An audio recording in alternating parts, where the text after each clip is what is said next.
So hey guys, good morning, welcome to my second mini blog video. তো তোমরা যারা যারা আমার দীঘা ভ্রমণের আগের ভিডিওটা দেখেছো, অনেক অনেক ভালোবাসা দিয়েছো, তার জন্য অসংখ্য ধন্যবাদ। তো বন্ধুরা, সবাই মিলে বেরিয়ে পড়েছি ওল্ড দীঘা সি বিচ এবং বিশ্ব বাংলা পার্ক দেখতে। আর আমরা যখন মোহনা থেকে ওল্ড দীঘা সি বিচের দিকে অটোতে চড়ে আসছিলাম, বাইরের প্রাকৃতিক দৃশ্যটা দেখতে অসাধারণ লাগছিল। প্রথমেই অটো থেকে নেমে বিশ্ব বাংলা পার্কের গেট দিয়ে ভেতরে প্রবেশ করলাম। বন্ধুরা, এই পার্কটি পুরো সপ্তাহের 24 ঘন্টাই খোলা থাকে। আর কথায় আছে না, ওল্ড ইজ গোল্ড।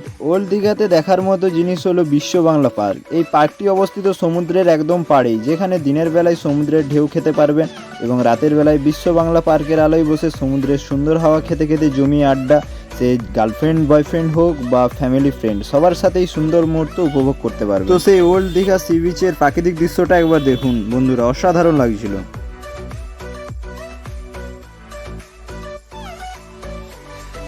এরপর চলো বন্ধুরা, এই বিশ্ব বাংলা পার্কটি তোমাদেরকে ঘুরে দেখা। প্রথমেই তোমাদেরকে দেখাই সেই বিশ্ব বাংলা স্ট্যাচুটি। আর সত্যি কথা বলতে, পার্কটিকে এত সুন্দরভাবে সাজিয়েছে, যারা যারা বাইরে থেকে ট্যুরিস্টরা এখানে ঘুরতে আসে তাদের জন্য এক কথায় বলা যায় অসাধারণ একটা অ্যাম্বিয়েন্স। তো এর আগে আমি এখানে অনেকবার এসেছি, ছোটবেলার কথা বলছি, যখন ছোটবেলায় এসেছিলাম এখানে। আজ থেকে প্রায় 10-15 বছর আগের দীঘা আর এখনের দীঘা অনেকটাই ডিফারেন্স দেখতে পাবে। তো বন্ধুরা, ওল্ড দীঘা সি বিচ এবং বিশ্ব বাংলা পার্ক দেখে আমরা হোটেল রুমের দিকে রওনা দিলাম। আর তার মাঝেই তো অনু নেমে পড়ে সমুদ্রের মধ্যে সমুদ্রের ঢেউ খেতে। আর সত্যি কথা বলতে, সমুদ্রের ঢেউগুলি এমনভাবে এসেছিল, খুবই ভয় লাগছিল, বাট মন তো আর মানলো না, সবাই মিলে নেমে পড়লাম সেই সমুদ্রের ঢেউ খেতে। তো বন্ধুরা, ভিডিওটি ভালো লাগলে প্লিজ লাইক কমেন্ট করো। আবারও দেখা হচ্ছে নেক্সট ভিডিওতে। Bye, tata.